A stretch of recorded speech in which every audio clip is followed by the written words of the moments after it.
شیخ سادی د یو نواب میلمه شوی نواب ولا روټای وکړه ډېره لویه روټه نوابانو روټای خو خدای دې در باندې وخورئ ډېره اعلی چې روټه وخوړه نواب صاحب ورته وایي چې شیخ سادي څه مزه یې وه نو دی ورته وایي چې های نان شیراز زما د کلي روټۍ چې ده که نه د هغې ډېر لوی خوند سبا نواب ورته بیا روټۍ وکړه چې بیا یې وخوړه ویل صاحب نن یې څه خوند و نو دی بیا وایي های نان شیراز نواب وی چې دا دی په شیراز کې څه خوري نو په درېیمه ورځ چې په نواب کې څومره زور نو تمام شو چې روټۍ وخوړی شو صاحب نن خو به څه خوند و دی بیا وایي های نان شیراز نواب دې غرکشه چې دا دی په شیراز کې څه خوري زما بنیاد وته چرته مړزان او چرګان او ایله او اوسۍ دا ټول مې راټول کو دی وایي های نان زه چې زه کله شیراز ته رالم د ته کور او کلی به ګورم چې دا دی هلته څه خوري څه زمانه پس نواب راغی شیراز ته تپوس یې وکړه چې دلته د شیخ سادي کومه بنګله ده خلق ورته ویل صاحب د هغه خو بنګلې نشته هغه پټي کې یو جونګړه غوندې ده دې کې اوسېږي جونګړه کې ورغی دروازه کې ودرېده د وښو جونګړه ده دروازه کې आवाज وکړو چې سادیا شیرازیا نامت بسا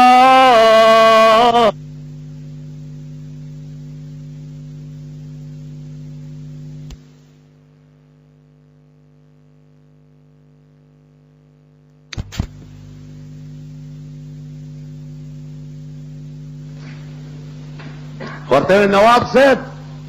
تا څه ووې پلار مې کور کې نشته هغه الفاظ بیا ووایه چې زه جواب درکړم اوړه لورې ورته وایي ما ووې چې سادیا شیرازیا نامت بساست نامه یې بسته چې سړی اورېدی کور یې د لیدو نه دی ماشومه ورته څه وایي وی پلار می نشتا خو د دې خبرې جواب اوره نواب صاحب قافله رفتن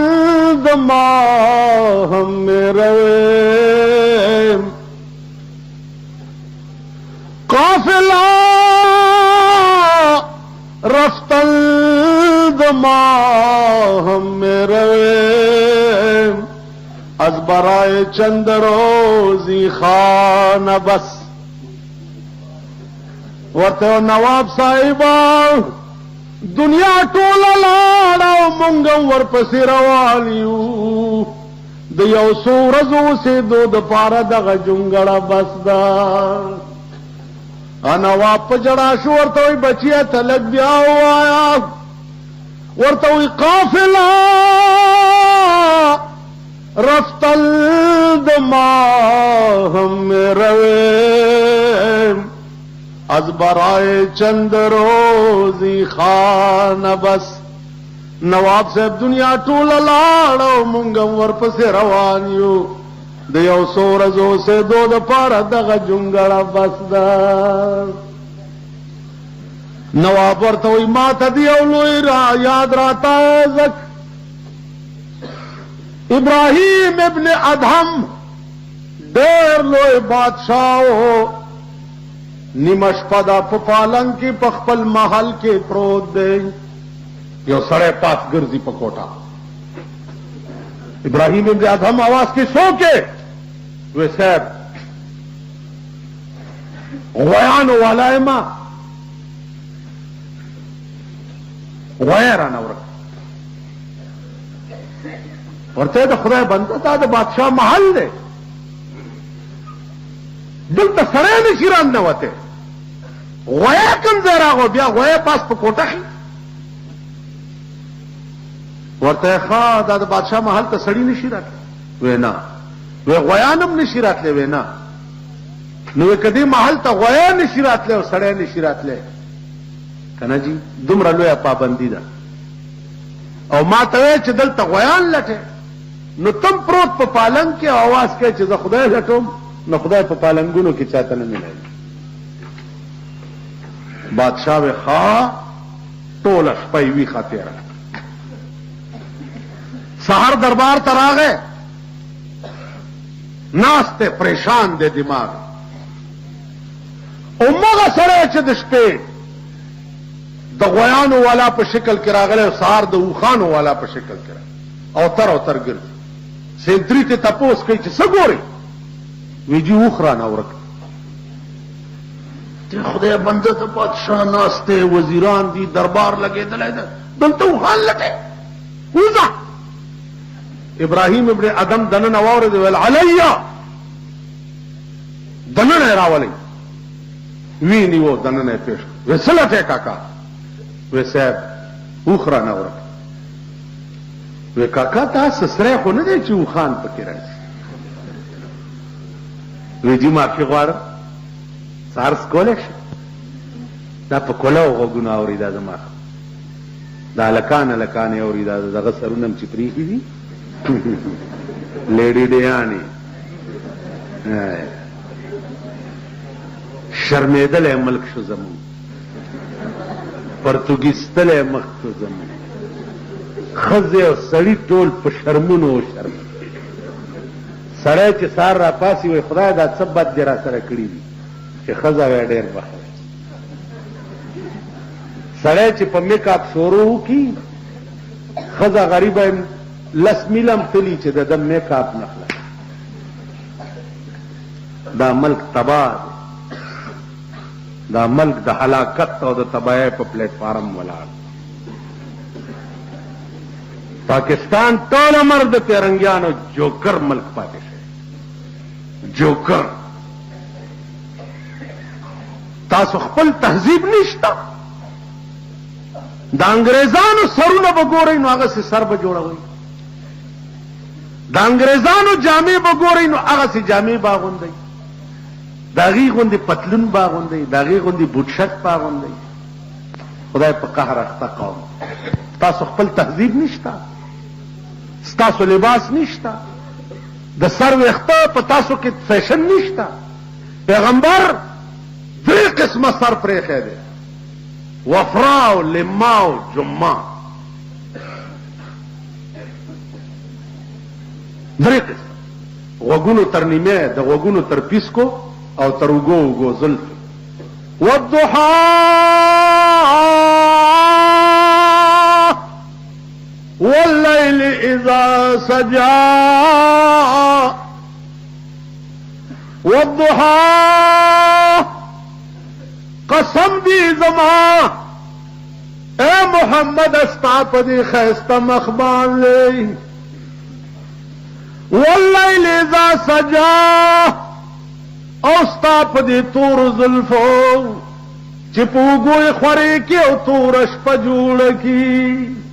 یو کلی کی دا ویلیو چې بیا لاړم دا کلی امام ویلی دا چرته تفسیرونو کې نشته تفسیرونو کې دا نشته اوس ملیانو نمبر خو بو یوړو چې ګورې د اردو تفسیر به ورته د ملا په لاس کې چې د اردو تفسیر وګورئ د 60 نہیں سے اور میګ ولتا ہو ملا د اردو تفسیر سره څه کار که په عربي نه پوهېږي تاړو ملا نه خره ورته والی چې پټو ته پې سره چلوي تاسو پوه شوئ په خبره باندې چې ملای د هغه په ډیکس باندې به د عربي تفسیر کوو اردو تفسیر به ته ولې ګورئ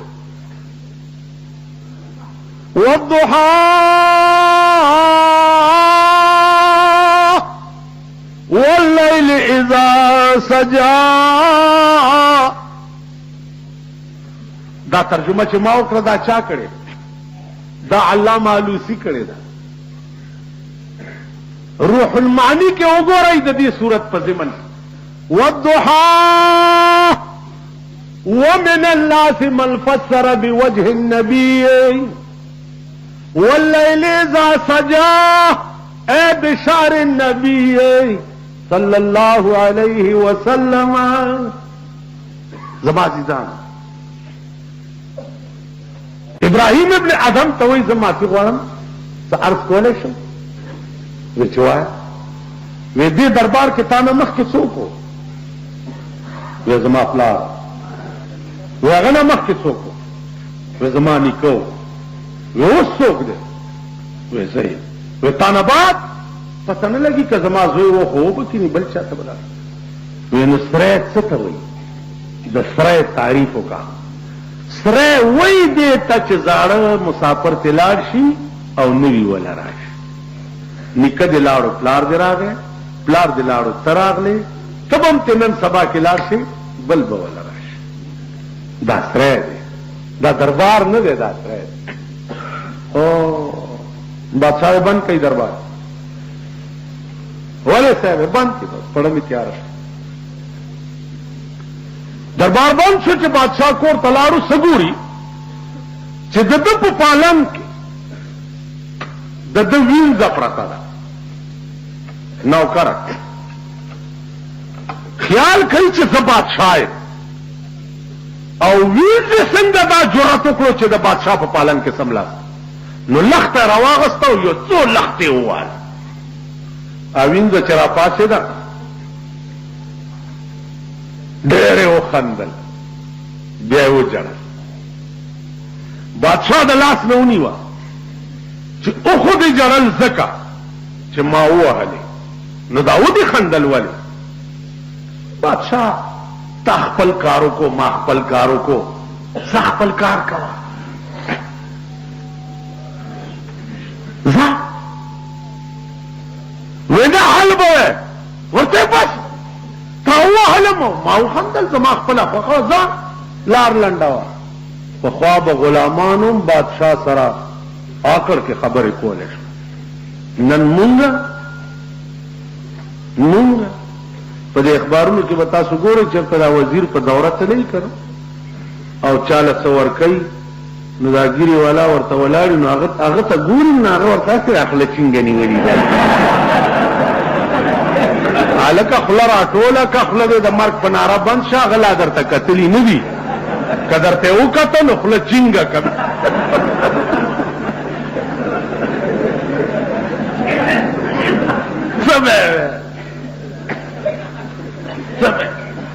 وی چاله ورشم چې وجاړم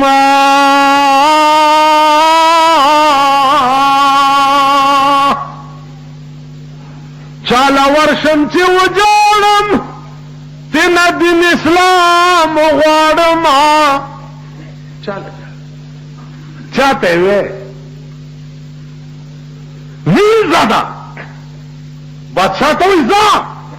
کار کوه. وینا بچیا حل به ورته لو بادشاہ د ډېرې زمانې نه مې دا ارمان و په زړه کې چې دا پالنګ دا ډبل بیډ چې بادشاہ پکې سر نګون پروت وي او د بېغمۍ خوبونه پکې کوي چې د دې مزه به څنګه وي. د ډېرې مودې نه مې دا ارمان و، نن مې هغه ارمان ووتو، مزه مې د پالنګ واغستا، زړه مې خوشحال شو، ځکه مې وخندل. ویل نو دا ودې جړل ولې؟ ویل بادشاہ ومې جړل ځکه چې په دې پالنګ کې ما 10 منټه تیر کړه. په دې پالنګ کې ما 10 منټه تیر کړه، ماله خو دومره سزا ملاو شوه. اے خدای چې څوک شپه ورځ پکې پراته وي چې هغوی له به څومره سزا ورکوي. الله وینځه ده. بادشاہ له هغه خبره وکړه چې په زړه کې ورته درد او به کوي چېرته او به کوي. تسبیح خو آسان شی دی، ګیره پرېښودل هم آسان کار دی. تندی په صف سره مګل چې تور داغ پې جوړ شي دا هم آسان کار دی. ګران کار څه دی؟ ګران کار تسبیح پلاس کې په جمعات کې کېناستل خو خوند کوي تسبیح پلاس کې په جمعات کې کېناستل خو خوند کوي لیکن تورا پلاس کې په میدان کې ودرېدل ډېر خوند کوي دا ډېر ګران حق ویل او بیا هغه چاته حق ویل چې دا ځای دی وهي د دې ځای د وهنو یری پکې هغه ته حق ویل دا ډېر ګران پیر جوړېدل خو ډېر آسان کار دی خو یو کوټنۍ کې کېنه او خلق به وایي چې دا پیر صاحب بېګا د شپې اندام پروت او صاحب د دې کوټې نه پیریان هم ولتله او راتله نو دا بیا دومره جاهل قوم هغه بې لکۍ دي چې دا به نه ګوري نه غوږ او نه سپېږمې خو روان تاسو پوه شوئ